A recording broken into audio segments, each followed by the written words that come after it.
오늘 우리가 함께 듣게 될 하나님 말씀의 본문은 요한이서 1장 1절에서 13절 말씀입니다. 요한이서 1장 1절에서 13절 말씀입니다.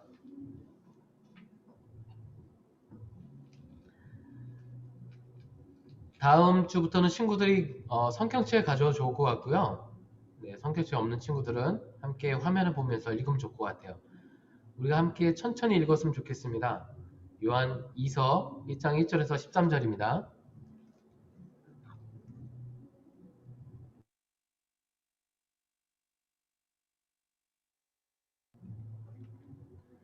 자, 함께 읽겠습니다.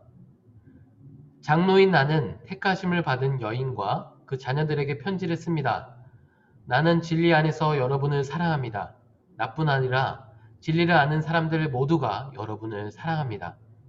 그 이유는 진리가 우리 안에 머물러 있고 또 영원히 우리와 함께할 것이기 때문입니다.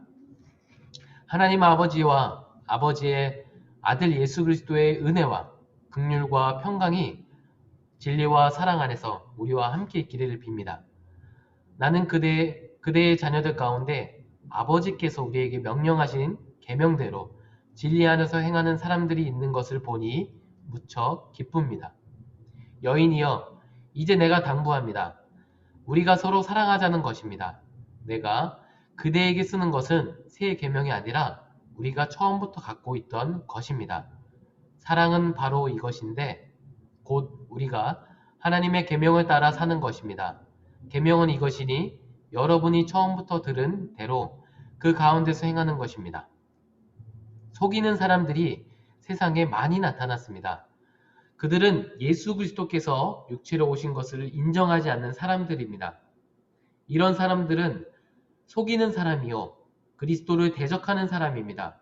여러분은 자신을 돌아보아 우리가 수고해 이룬 것들을 잊지 말고 온전한 상을 받도록 하십시오.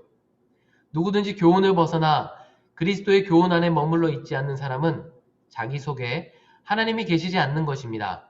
누구든지 교훈 안에 거하는 사람은 그 속에 아버지와 아들이 계십니다. 누구든지 여러분에게서 가서 이 교훈을 전하지 않으면 그를 집안으로 들이거나 인사도 하지 마십시오. 그에게 인사하는 사람은 그의 악한 일에 동참하는 것입니다.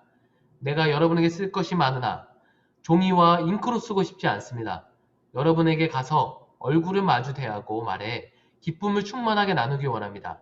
택하심을 받은 그대, 자매의 자녀들이 그대에게 안부를 전합니다. 아멘.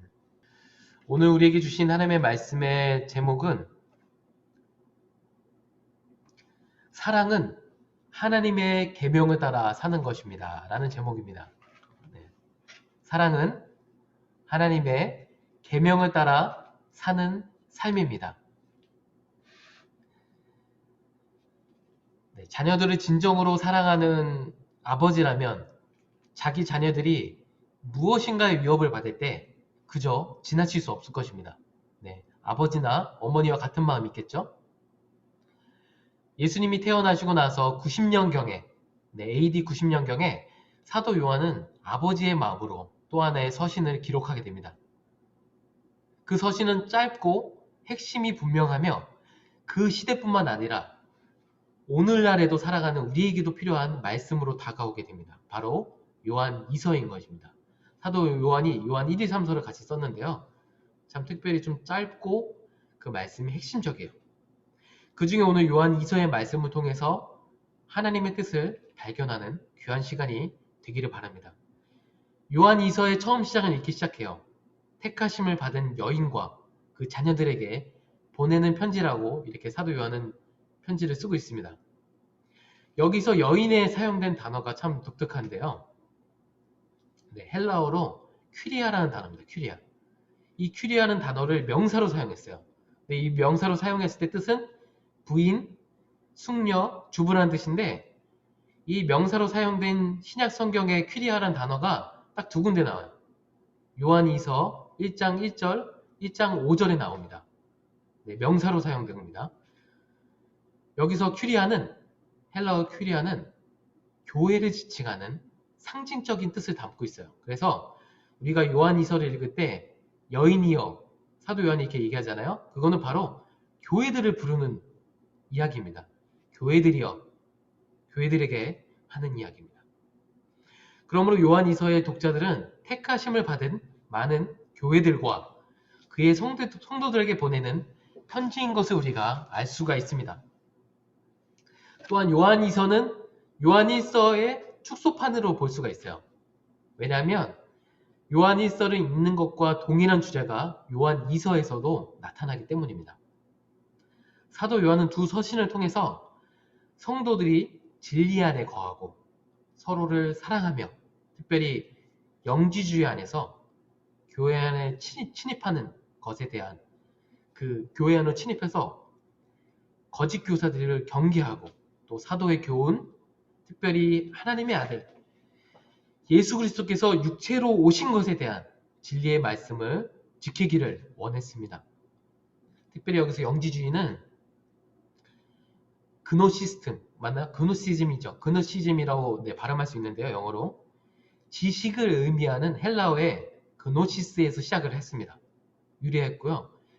여기서 좀 특별히 우리가 봐야 되는 것은 예수 그리스도를 믿는 믿음 안에서 구원이 아닌 신비한 지식. 네, 지금 많은 이단들이 그렇죠. 우리가 이 지식을 알아야 구원을 얻을 수 있어요. 이게 다 영지주의에서 시작한 겁니다. 그래서 초대 기독교의 많은 학자들은 이렇게 얘기해요. 영지주의가 종교운동이다. 이렇게 이야기하고 있습니다. 종교운동. 네. 신비한 지식을 통해서 구원을 얻을 수 있다는 그런 종교운동의 하나라고 여러분들이 생각하시면 돼요. 도대체 영지주의가 뭐야? 그렇게 얘기하시는데 영지주의의 많은 사람들께 물어봐요. 뭡니까 도대체? 영지주의에서 말하는 그 구원의 예수 그리스도를 믿음으로 말미암아 구원이 우리 가운데 주어졌는 그 놀라운 구원의 사실들을 부인하고 신비적 지식, 자 하늘에 천사들이 계시한 그 지식들이 있다는 거예요. 막 이렇게 신비주의적으로 이렇게 지식, 하나님을 알아가는 지식에 대한 탐구만 있는 그런 것이 바로 영지주의입니다. 영지주의에서 가장 큰 오류는 예수 그리스도의 이 땅에 오심을 부인하는 것입니다. 우리가 가장 중요한 기준으로 삼아서 볼 수 있는 거죠. AD 100세기 안에 우리 지금 2021년 살아가고 있잖아요. 근데 주님 모시고 나서 AD 100년경 안에 이렇게 순회하면서 돌아다니면서 말씀을 전한 전도자와 교사들의 수가 너무나 넘쳐났다고 합니다. 예수 그리스도의 복음을 전하는 그것뿐만 아니라 영지주의의 잘못된 사상을 가지고 교회들을 혼란시키는 그런 전도자와 교사들이 많았다고 합니다. 예수 그리스도의 복음에 대해 이단적인 사상을 강조한 자들이 합법적인 선교사들이 같이 뒤섞여 있는 시대가 바로 기독교 초기 시대였습니다. 자, 사도 요한이 활동했던 시대죠. 2000년이 지났음에도 불구하고 달라진 것은 별로 없어요. 우리 주변을 살펴보면 자, 하나님의 교회가 떡하니 큰 건물에 있고요. 신천지가 너무나 많은 것들을 혼란시키고 교란하고 있습니다. 또한 여호와의 증인들이 있고요. 진리가 아닌 신앙들을 주장하는 자들이 지금도 여전히 존재하고 있어요. 여전히 하나님의 자녀인 우리들을 혼돈케 하고 미혹하게 하고 있습니다. 사도 요한은 이 짧은 서신의 처음 네 구절을 통해서 5번이나 진리에 대해서 좀 외치고 있어요. 요한이서 1장 1절부터 1장 4절까지 진리에 대해서 가장 강조하고 있습니다. 자, 우리말 성경이 번역이 너무나 잘 되어 있는 부분이 이것이에요. 개역개정에는 진리가 4번밖에 안 나와 있어요. 근데 우리말 성경에는 진리라는 단어가 5번, 번역을 헬라어 원어대로 그대로 했습니다. 하영종 목사님 참 심혈을 기울여서 번역을 한 번역본이 바로 우리말 성경이죠. 자, 요한일서 1장 1절부터 4절까지 제가 한번 간략하게 요약해서 한번 읽어볼게요. 이렇게 진리로 써 있어요. 나는 진리 안에서 여러분을 사랑합니다. 나뿐 아니라 진리를 아는 사람들 모두가 여러분들을 사랑합니다. 진리가 우리 안에 머물러 있고 또 영원히 우리와 함께 할 것입니다. 하나님 아버지와 아버지의 아들 예수 그리스도의 은혜와 긍휼과 평강이 진리와 사랑 안에서 우리와 함께 있기를 빕니다. 아버지께서 우리에게 명령하신 계명대로 진리 안에서 행하는 사람들, 이렇게 4절 안에 진리란 말씀이 5번 써 있어요. 그래서 우리는 성경에서 말하는 진리에 대한 기준에 대해서 명확한 기준이 우리 안에 서 있어야 되는 것이에요. 자, 요한복음 1장 17절에 이렇게 이야기합니다. 함께 읽어볼게요. 함께 읽어보도록 하겠습니다. 시작. 율법은 모세를 통해 주셨지만 은혜와 진리는 예수 그리스도를 통해 왔습니다. 사도 요한이 이 진리의 말씀을 가지고 와서 요한 이서를 썼다고 봐도 무관합니다. 네, 율법은 모세를 통해 주셨지만 은혜와 진리는 예수 그리스도를 통해 이 땅에 왔음을 믿으시기 바랍니다. 그래서 우리에게 진리의 기준은 바로 예수 그리스도예요. 자, 하나님께서 율법을 모세를 통해 주셨던 것처럼 하나님의 은혜의 진리는 아들 예수 그리스도 통해서 이 땅 가운데 선포하셨습니다. 그래서 오직 길이요 진리요 생명 되시는 예수님 안에서 참된 진리가 있는 것입니다. 그래서 이렇게 볼 수 있어요. 우리가 참된 진리 되신 예수 그리스도를 통해서 하나님 아버지께 신령과 진정으로 예배드릴 수 있게 되는 겁니다. 자, 예수님을 통해서입니다. 우리는 참된 진리 되신 예수 그리스도를 통해서 자유함을 맛보게 됩니다. 우리는 참된 진리 되신 예수 그리스도를 통해서 영원한 생명을 얻게 됩니다. 우리는 참되신 진리 되신 예수 그리스도를 통해서 진리의 성령 하나님을 경험하게 됩니다. 우리는 참되신 예수 그리스도를 통해서 거룩한 삶을 살게 되는 것입니다. 사도 요한은 예수 그리스도 안에서 진리를 행하는 교회를 칭찬하게 됩니다. 더 나아가 사도 요한은 서로 사랑하라고 당부를 하게 되는 것입니다. 그리고 오늘 본문 말씀의 핵심 말씀인 서로 사랑함에 대해서 선포하게 되는데요. 우리가 함께 읽어보도록 하겠습니다. 1장 5절에서 6절입니다. 함께 읽겠습니다. 시작. 여인이여, 이제 내가 당부합니다. 우리가 서로 사랑하자는 것입니다.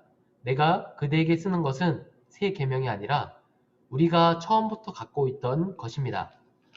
사랑은 바로 이것인데 곧 우리가 하나님의 계명을 따라 사는 것입니다. 계명은 이것이니 여러분이 처음부터 들은 대로 그 가운데서 행하는 것입니다. 아멘. 사도 요한이 교회들에게 당부합니다. 여기 여인이여를 어떻게 읽어야 된다고 친구들? 교회여. 이렇게 읽어야 됩니다. 우리는 헬라어를 아는 여러분들은 퀴리아라는 단어를 통해서 교회여. 사도 요한은 교회들에게 당부합니다. 교회여. 이제 내가 당부합니다. 우리가 서로 사랑하자는 것입니다. 서로 사랑하는 데 있어서 새 계명이 필요한 것이 아니라 우리가 처음부터 갖고 있었던 것이라고 사도 요한은 말하고 있어요. 자, 우리가 처음부터 갖고 있었던 건 뭐죠?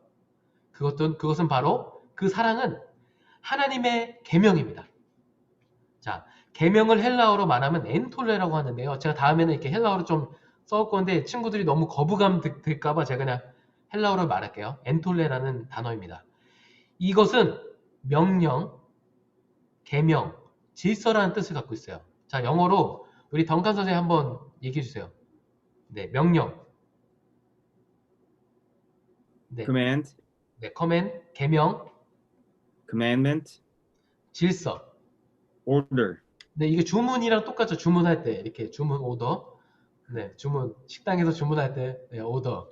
네, 그렇습니다. 이 계명이란 헬라어의 원 뜻은 엔톨레인데 엔톨레의 그 뜻은 이렇게 명령, 계명, 질서라는 뜻이 담겨 있어요. 의미가. 이 뜻을 듣고 나서 우리는 이 엔톨레라는 단어를 통해서 하나님의 명령, 하나님의 계명, 하나님의 질서에 대해서 우리는 바로 떠올라야 됩니다. 그래서 사랑하는 파워웨이브 친구들이 생각했을 때, 자, 질문 들어갑니다. 이제 하나님의 명령, 하나님의 계명, 하나님의 질서를 생각했을 때 가장 먼저 떠오르는 것이 무엇일까요? 자, 우리 진서 학생이 한번 이야기해 볼까요? 하나님의 계명을 딱 생각했을 때 가장 먼저 떠오르는 게 뭐죠? 사랑? 네, 다시 한번 크게 얘기해 사랑? 주세요. 사랑. 네, 좋습니다. 다음 질문하겠습니다. 우리 예원이, 네, 예원이 하나님의 계명을 생각했을 때 가장 먼저 떠오르는 게 뭐죠? 계명. 네, 계명. 특별히 우리에게 처음부터 주신 것. 네, 힌트 들어갑니다. 우리 예원이 맨 뒷장에 있어요. 성경에 보면 네, 막 맨 뒷장에 있고 지금 피터 선생님이, 던칸 선생님이 손으로 힌트 줬는데요. 십계명. 네, 맞습니다. 맞습니다. 네. 이렇게 바로 자연스럽게 연결해야 돼요, 제가. 네, 그렇습니다. 바로 십계명입니다. 네, 제가 이렇게 써온 설교문 똑같아요. 우리에게 처음부터 주신 거래요. 자, 처음 언제부터 주셨을까요? 출애굽기 34장 28절에 이렇게 얘기하고 있어요. 함께 읽어볼게요. 시작. 모세는 거기에서 여호와와 함께 먹지도 마시지도 않고 40일 밤낮을 있었습니다. 그리고 여호와께서는 언약의 말씀, 곧 십계명을 돌판 위에 기록해 주셨습니다. 아멘. 자, 이스라엘 백성들, 하나님의 백성 이스라엘이 받았던 그 십계명, 우리 성경책에 자 뒤에 항상 있어요. 이렇게 십계명이. 그 십계명이 기록되어 있는 출애굽기의 말씀에는 네, 출애굽기 20장 1절에서 17절의 내용이 십계명의 내용이 있는데요. 제가 요약해 보았습니다. 이렇게 우리 친구들 이렇게 성경책에 보면 십계명이 항상 나와 있어요. 네. 제1계명입니다. 너는 나 외에는 자, 나가 누구죠? 하나님입니다. 나 외에는 다른 신들을 내게 두지 말라. 제2계명입니다.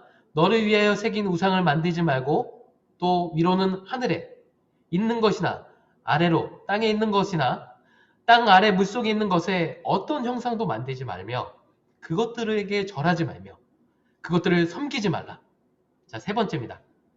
3계명은 너는 내 하나님 여호와의 이름을 망령되게 부르지 말라.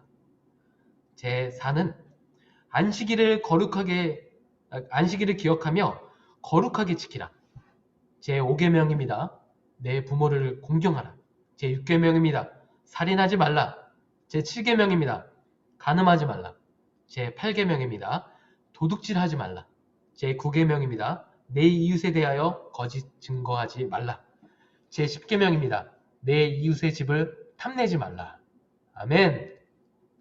우리가 예수님을 믿고 예수님의 사랑 안에서 처음 가지게 되는 하나님의 계명이 바로 십계명인 것입니다. 우리가 어렸을 때 참 이거를 많이 외웠어요. 네. 우리 라떼는 네, 이게 라떼라 그러죠? 라떼는 이렇게 외웠는데 우리 때 외웠는데 친구들도 간헐적으로 자꾸 성경책을 보고 읽었으면 좋겠어요. 아, 하나님이 어떤 거를 싫어하시고 우리 이웃에 대해서 어떻게 사랑해야 되는지를 기억했으면 좋겠습니다. 하나님의 자녀들이 서로 사랑하기 위해서 꼭 필요한 사랑의 계명인 것입니다. 자, 레위기에는 더 자세히 써 있어요. 10계명에 플러스 알파가 써 있습니다. 어떻게 해야 될지. 그래서 지금도 유대인들은 그것들을 지켜나가죠. 율법을 만들어서 지켜나가죠. 또 특별히 10계명 안에는 하나님의 3계명인데요. 너는 내 하나님 여호와의 이름을 망령되게 부르지 말라. 지금도 유대인들은 여호와, 야훼, 하나님의 이름을 아도나이로 부르고 있습니다. 그만큼 하나님의 그 첫 글자만 따서 아도나이로 부르고 있는데 하나님의 이름을 망령되게 부르지 않고 있어요. 근데 우리는 얼마나 감사합니까? 예수 그리스도 안에서 우리는 하나님의 이름을 마음껏 부를 수 있고 마음껏 부르짖어 찬양할 수 있고 기도할 수 있고 말씀 가운데 읽을 수 있는 은혜가 예수 그리스도의 십자가의 놀라운 구원의 은혜를 통해서 우리 가운데 주어졌다는 사실을 여러분은 잊지 마시기 바랍니다. 그러므로 십계명 안에는 하나님을 바라보고 이웃을 사랑하는 삶의 질서가 담겨 있어요. 자, 어떤 한 사람이 예수께 와서 질문하게 됩니다. 선생님, 제가 영생을 얻으려면 어떤 선한 일을 해야 합니까? 예수께서 대답하십니다. 왜 너는 선한 일을 내게 묻느냐? 선하신 분은 오직 하나님 한 분이시다. 내가 생명에 들어가려면 계명들을 지켜라. 이렇게 예수님이 말씀하세요. 그 사람이 다시 예수께 물어보게 됩니다. 어떤 계명들을 말씀하십니까? 예수님께서 대답하십니다. 살인하지 말라, 가늠하지 말라, 도둑질하지 말라, 거짓 증언하지 말라, 내 부모를 공경하라, 내 이웃을 내 몸과 같이 사랑하라. 갑자기 이 이야기에 그 사람이라고 표현했던 그 부분에서 갑자기 청년이라고 바뀝니다. 청년이 예수님의 그 계명의 말씀을 듣고, 자, 10계명이죠, 친구들. 너무 자신감 있게, 당당하게, 이 모든 것들은 제가 지켰습니다. 제가 아직 부족한 게 무엇입니까? 이렇게 청년이 이야기를 해요. 예수님께서 대답하십니다. 만일 내가 완전해지고자 한다면 가서 너의 모든 재산을 팔아 그 돈을 가난한 사람에게 나눠주라. 주어라. 그러면 내가 하늘에서 보물을 얻을 것이다. 그리고 와서 나를 따르라. 조금 전에 자신감이 넘쳤던 그 모습은 온데간데 없고 사라지고 청년은 슬픔에 잠겨 그만 돌아가게 됩니다. 그 이유에 대해서 성경은 이렇게 말합니다. 그는 굉장한 부자였기 때문입니다. 자, 마태복음 19장 16절에서 22절에 나오는 예수님의 이야기인데요. 먼저 우리에게 각자 질문해 보았으면 좋겠습니다. 첫 번째 이야기 들었죠? 질문해 보면 좋겠습니다. 영원한 생명을 갈망하는 그런 부자 청년처럼 여러분들은 그 영원한 생명의 갈망함으로 예수님 앞으로 나아가고 계십니까? 자, 두 번째입니다. 하나님의 계명을 따라가는 삶을 여러분들은 살아가고 계십니까? 자, 세 번째입니다. 하나님의 계명을 따라가는 삶을 살아가는 데 있어서 방해하는 것이 무엇입니까? 자, 이 질문에 대해서 부자 청년은 돈이었죠. 우리에게는 그 돈과 같은 그런 가치가 우리 안에 숨겨져 있을 수가 있어요. 자, 그 돈이 우리 안에 아닐 수도 있고요. 다른 것일 수도 있습니다. 이 질문에 대해서 바로 대답할 수 없다면 제가 질문하지 않겠어요, 친구들한테. 오늘 말씀에 더욱더 귀 기울여 보시기 바랍니다. 우리가 하나님의 계명을 지키고 따라가는 삶에 있어서 그 지키는 삶을 살아가게 되면 성경은 영원한 생명을 얻게 된다 우리한테 이야기하고 있어요. 그러나 성경은 더 나아가 우리 마음속에 감춰진 육신의 정욕, 안목의 정욕, 이생의 자랑을 버려야 영생의 삶을 살 수 있고 얻을 수 있다고 말합니다. 그것이 무엇일까요? 자, 다시 예수님과 청년의 대화 속으로 한번 다시 들어가 보도록 하겠습니다. 청년은 자신감 있게 이 모든 것을 제가 지켰습니다. 제가 아직 부족한 게 무엇이 있습니까? 라고 아주 당당하게 이야기하죠. 예수님이 그래, 그렇구나, 그래, 그러면 하나님의 계명을 잘 지켰으니 너는 영원한 생명을 얻게 될 거야. 이렇게 예수님이 이야기하셨을까요? 아닙니다. 우리가 전혀 상상할 수 없는 대답을 예수님이 하시는 것이에요.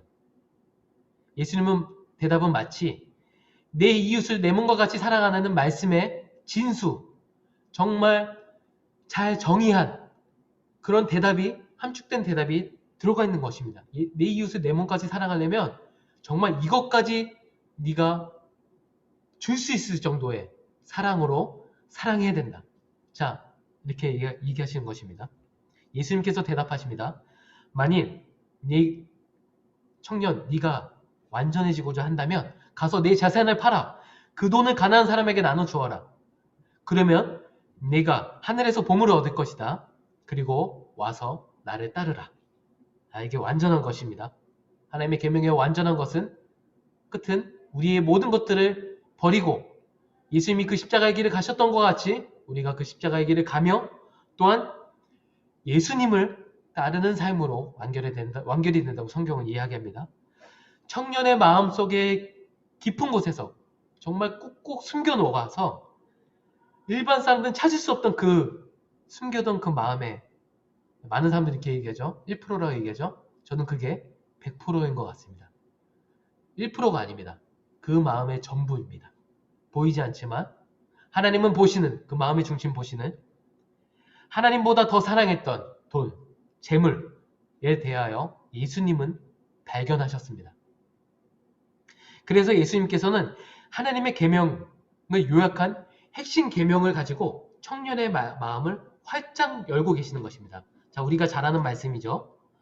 자, 언제나 들어도 저는 너무나 귀한 말씀입니다. 이것이 우리 인생의 길라잡이가 됐습니다. 길라잡이란 단어 아시나요? 길라잡이가 됐으면 좋겠습니다.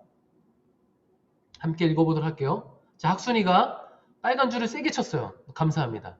학순이가 IT에 강한데 빨간 줄을, 네, 감사합니다. 줄이 없어졌네요. 네, 학순아, 너의 이름이 떴어. 범인은 너였구나. 하나님은 알고 계셔. 네, 함께 읽어보도록 하겠습니다. 시작. 예수께서 대답하셨습니다. 내 마음을 다하고 내 생명을 다하고 내 뜻을 다해 주 내 하나님을 사랑하라. 이것이 가장 중요하고 으뜸되는 계명이다. 그리고 둘째 계명도 이와 같다. 내 이웃을 내 몸과 같이 사랑하여라. 마지막 질문 함께 읽겠습니다. 시작. 모든 율법과 예언자들의 말씀이 이 두 계명의 안에서 나온 것이다. 아멘. 우리가 10계명을 다 외울 수 없다면 이 두 계명은 절대 잊으면 안 됩니다. 왜냐하면 모든 율법을 하나님께서 요약하신 거라고 예수님이 땅땅땅 선언하셨기 때문에 우리는 예수님 만나는 그날까지 절대 잊지 말아야 됩니다. 하나님을 사랑하고 내 이웃을 내 몸과 같이 사랑하라. 그거에 있어서 네, 하나님을 사랑하고 나의 이웃을 내 몸과 같이 사랑하는 삶이야말로 진정한 하나님의 나라에 들어갈 수 있고 우리가 영원토록 지켜야 하는 하나님의 사랑의 계명인 것입니다. 그 청년은 어떻게 대답하였나요? 이 계명을 듣고 그 청년은 어떻게 대답하였나요? 그는 겉모습으로는 하나님의 계명을 지키며 살아왔을지도 모르겠습니다. 하지만 눈에 보이지 않는 마음으로는 하나님의 계명을 지키지 않으며 살아왔던 것입니다. 자, 많은 사람들 앞에 그 청년, 예수님 앞에 나올 정도면 정말 당당했죠. 제자들, 12제자들만 있었을까요? 많은 무리들이 예수님을 따라하는 그 가운데 청년은 당당하게 구원의 소망에 대해서 아무도 질문할 수 없었던 영원한 생명에 대해서 질문합니다. 그러나 그 청년은 겉으로 보기에는 하나님의 그 10계명, 하나님을 사랑하는 부분에 대해서는 다 지켰을지도 모릅니다.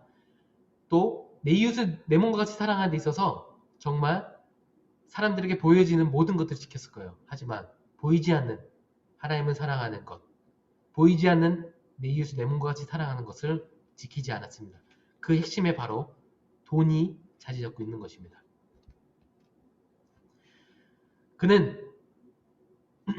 그 청년은 예수님의 제자가 되는 것보다 돈을 더욱더 사랑했습니다. 그래서 예수님의 제자가 되는 것보다 돈의 노예가 되는 길을 선택하게 됩니다. 그는 하나님과 영원한 삶을 살아가는 것보다 잠깐의 순간과도 같은 인생길의 쾌락인 돈을 선택하게 되는 것입니다. 그는 큰 슬픔에 잠겨 쓸쓸한 모습으로 퇴장하는 모습을 성경은 낱낱이 우리에게 밝히 보여주고 있는 것이에요. 제자들에게 산산수훈 설교를 하시는 예수님께서는 이렇게 말씀하셨습니다. 마태복음 6장 24절에 나와 있는데요. 자, 산상수훈에 주옥 같은 말씀이 너무나 많이 나오잖아요. 마태복음 6장에.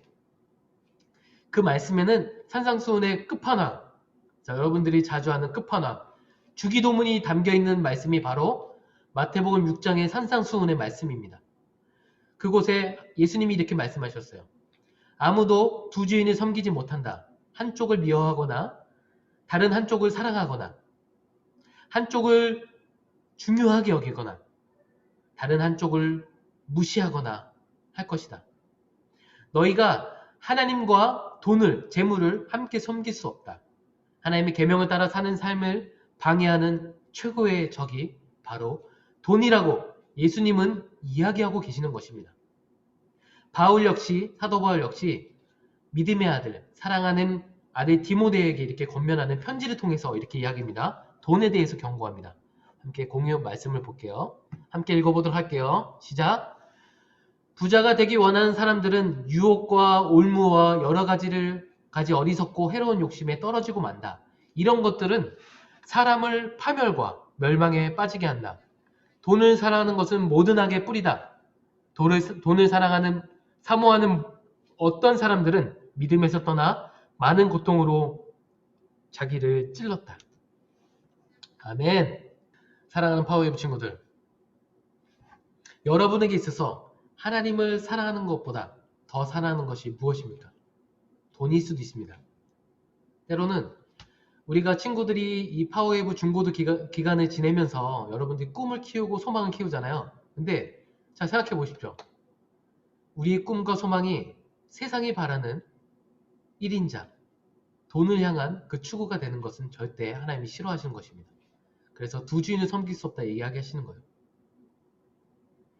세상은 하나님을 사랑하고 우리 이웃을 사랑하는 삶보다는 나를 사랑하고 나의 가족만을 사랑하는 삶을 살아라고 세상은 말합니다. 정말 너무나 반대되는 거예요. 성경의 가르침과는 반대되는 가르침을 우리 가운데 하고 있는 것이에요. 하나님의 말씀 앞에서 우리 한번 솔직하게 한번 질문해 봅시다. 우리는 어떤 삶의 목표를 살아가고 있습니까? 예수님의 삶의 모습입니까? 부자 청년의 삶의 모습입니까? 우리가 마치 그리스도인이라고 생각하고, 자, 예수 그리스도로 믿음으로 말미암아 우리는 구원을 얻게 됩니다. 자, 그것에 대한 진리는 변하지 않아요. 자, 부끄러운 구원을 얻을 것인가? 영광스러운 면류관, 하나님이 예수 그리스도께서 다시 오실 그날 우리를 꽉 안아주면서 정말 잘했다. 각자의 이름을 넣어서 한번 기억해 봤으면 좋겠어요. 태영아, 정말 우리 아버지 하나님이 너 정말 칭찬 많이 하셨어. 내가 옆에서 너무나 기뻤어. 나는 너를 위해서 너의 믿음이 떨어지지 않기 위해서 너무나 기도 많이 했단다. 네가 세상의 가치대로 살아가는 게 아니라 그 모든 것들 버리고 예수 그리스도를 정말 전하는 그 자리에 선택한 너의 삶을 내가 축복한다. 정말 잘 왔고 잘 달려왔다. 믿음의 경주를 잘 달렸어, 태영아. 정말 잘했어. 정말 사랑하는 아들로서 너를 축복한다. 이렇게 이야기하시는 그 예수님의 음성을 우리가 기다려야 됩니다. 여러분들의 삶의 목표가 무엇입니까? 잘 사는 것에 대한 기준이 무엇입니까? 예수 그리스도 여러분의 삶에 있어서 부유하게 되는 것이 하나님의 말씀으로 부유하게 되는 것입니까? 여러분의 삶의 질이 높아지기 위해서 돈을 축적하고 부유하게 되는 것입니까? 자, 돈이 많은 것은 죄가 아닙니다. 하지만 돈을 어떻게 하나님을 위하여서 기쁘게 사용하는 것은 여러분이 정말 이 하나님의 말씀 가운데 여러분들 각자가 정말 경각심을 가지고 막 정말 떨림으로 잘 살펴봐야 돼요. 모든 것이 하나님 것이라고 성경은 기록하고 있습니다. 그러므로 여러분들이 정말 하나님의 지혜를 구하면서 잘 사용해야 되는 것이 바로 돈인 것입니다. 그것을 포기하기가 너무나 힘들어요. 자, 돈을 미워하라는 것이 아니에요. 돈을 모음으로 내 이웃을 내 몸과 같이 사랑하라고 예수님이 말씀하여 주셨던 것처럼, 자, 그 당시에는 초대교회는 전 재산을 팔아서 가난한 이웃들에게 나눠주는 것들이 많았어요. 여러분 안에서 할 수 있는 만큼 하기를 원하시는 것입니다. 예수님이 여러분의 믿음의 분량에 따라 여러분들 하기 원하시는 예수님의 말씀에 순종하는 저와 여러분 되시길 바랍니다. 자, 하나님의 자녀로서 우리가 따라야 하는 하나님의 계명을 예수님께서 말씀하셨습니다. 두 가지죠. 아까 우리가 읽었죠. 내 마음을 다하고 내 생명을 다하고 내 뜻을 다해서 주 내 하나님을 사랑하라. 이것이 가장 중요하고 으뜸되는 계명이다. 그리고 둘째 계명도 이와 같다. 내 이웃을 내 몸과 같이 사랑하라. 아멘. 우리에게 주어진 모든 것, 돈뿐만 아니라 우리에게 정말 이웃에게 인사할 수 있는 마음이 있다면 따뜻하게 이웃에게 인사할 수 있는 마음, 우리에게 기도의 능력이 있으시면 우리의 친구들을 위해서, 우리의 가족들을 위해서 중보할 수 있는 그 기도, 하나님께서는 이것을 바라시는 것이에요. 우리의 이웃들을 위해서 사랑할 수 있는 것은 나를 위해서만 기도하는 것이 아니라 우리의 이웃들을 위해서 기도할 수 있고, 우리 이웃들을 위해서 나만 알고 있는 예수님을 전하는 삶이 바로 하나님이 원하시는 삶의 모습인 것입니다. 자, 이제 여러분은 예수님 앞에 나왔던 청년과 같이 선택할 수 있는 기회가 여러분에게 주어졌습니다. 예수님의 부르심에 여러분은 어떤 선택을 하게 되실 것입니까? 하시겠습니까? 바라기는 정말 사랑하는 파워웨이브 친구들 모두는 아멘함으로, 화답함으로 예수님의 삶의 모습으로 살아가시기를 정말 축복합니다. 성경에서 말하는 하나님의 뜻이 담겨있는 그 말씀에서 말하는 정말 하나님을 사랑하는 것이 무엇이며 우리의 이웃들을 사랑하는 것이 무엇인지 너무나 많이 나와 있어요. 레위기서를 읽어보면요. 와, 어떻게 이렇게 하나님을 사랑해야 되고 어떻게 우리 가족과 우리 선생님들과 우리 친구들과 우리 이웃들을 어떻게 사랑해야 되는지 너무나 잘 기록되어 있어요. 세상에 하나님의 질서가 다 거꾸로져 버린 이 시대에 어떻게 살아가야 되는지가 바로 다른 교과서 아닙니다. 다른 교재가 아닙니다. 다른 공과 공부 교재가 아닙니다. 절대. 바로 우리가 날마다 묵상하는 큐티에 담겨 있고요. 우리의 항상 하나님의 말씀이 담겨 있는 이 성경 안에 하나님의 모든 진리의 말씀이 담겨져 있습니다. 세상을 살아갈 수 있는 질서, 세상의 많은 지식을 신비로운 지식들을 여러분이 삶을 이끌어가는 것이 아니라 하나님의 계명이 십계명과 하나님의 말씀이 여러분의 삶을 인도하실 줄 믿습니다. 그렇게 살아가는 저와 여러분 되시기를 간절히 바랍니다. 요한 사도 요한은 이렇게 이야기하고 있어요. 요한이서 1장 7절에 이렇게 이야기하는데요. 속이는 사람들이 세상에 많이 나타났습니다. 그들은 예수 그리스도께서 육체로 오신 것을 인정하지 않는 사람들입니다. 이런 사람들은 속이는 사람이요. 그리스도를 대적하는 사람입니다. 속이는 사람들이 세상에 많습니다. 세상은 예수 그리스도께서 육체로 이 땅에 오신 것을 인정하지 않는 사람들입니다. 이런 사람들은 속이는 사람이요. 예수 그리스도를 대적하는 사람입니다. 이런 사람들을 우리는 조심해야 될 것입니다. 자, 예수님은 하나님의 계명을 따르는 삶을 살아가기를 원하십니다. 자, 그 길은 분명 좁은 길입니다. 정말 가기 힘든 길입니다. 왜냐하면 다른 것이 아니에요. 나를 사랑하는 삶을 포기하는 삶이기 때문입니다. 나만을 사랑하는 삶을 포기하는 길이기 때문입니다. 그래서 어렵습니다. 그러나 사도 요한은 여러분에게 권면합니다. 여러분 자신을 돌아보아 우리가 지금까지 수고해서 이룬 것들을 잃지 말고 온전한 상을 받도록 하십시오. 온전한 상은 무엇입니까? 예수 그리스도께서 이 땅에 오실 때 받게 되는 영광의 면류관, 영원한 생명입니다. 예수 그리스도 하나님의 그 사랑 안에서 사는 영원한 생명입니다. 온전한 상을 통하여 우리는 영원한 하나님의 사랑 안에서 살게 될 것입니다. 여러분 기대하십시오. 여러분 소망을 가지십시오. 여러분 하나님만을 바라보십시오. 하나님의 계명을 따라 살아가는 저와 여러분 되시기를 예수 그리스도의 이름으로 축복합니다. 함께 기도하시겠습니다. 살아계신 하나님 아버지 감사합니다. 오늘 말씀을 통하여서 우리의 삶의 목표, 우리의 사랑의 목적, 사랑은 예수 그리스도 하나님의 계명을 따라 사는 삶이라는 것을 말씀해 주셔서 감사합니다. 우리가 이 말씀을 통하여 우리의 삶이 정말 하나님께 더 가까이 나아갈 수 있는 삶이 될 수 있도록 인도하여 주시옵소서. 하나님, 예수 그리스도의 보혈로 우리 친구들 한 사람 한 사람을 덮어주시고 그리스도의 십자가의 보혈로 깨끗하게 씻어주심으로 하나님 그 마음 안에 하나님을 향한 갈망과 그 첫사랑을 회복시켜 주시고 오직 영원한 삶의 결정인 끝인 예수 그리스도 그 안에서 영원한 생명이 주어지는 그 놀라운 은혜의 복음을 날마다 기억하며 살아가는 우리 친구들 될 수 있도록 허락하여 주시옵소서. 그 삶은 끝이 아니라 영원한 삶의 시작인 것을 우리 파워웨이브 친구들 한 사람 한 사람 경험할 수 있도록 허락하여 주기를 기도합니다. 하나님, 우리 친구들의 삶을 주관하여 주옵소서. 감사를 드리며 우리 양 되신 예수님의 이름으로 기도드립니다. 아멘.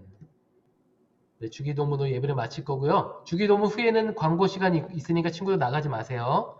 자, 주기도문 예배를 마치겠습니다. 하겠습니다. Our Father in heaven, hallowed be your name. Your kingdom come, your will be done on earth as it is in heaven. Give us today our daily bread, and forgive us our debts as we also have forgiven our debtors. and lead us not into temptation, but deliver us from the evil one. Amen.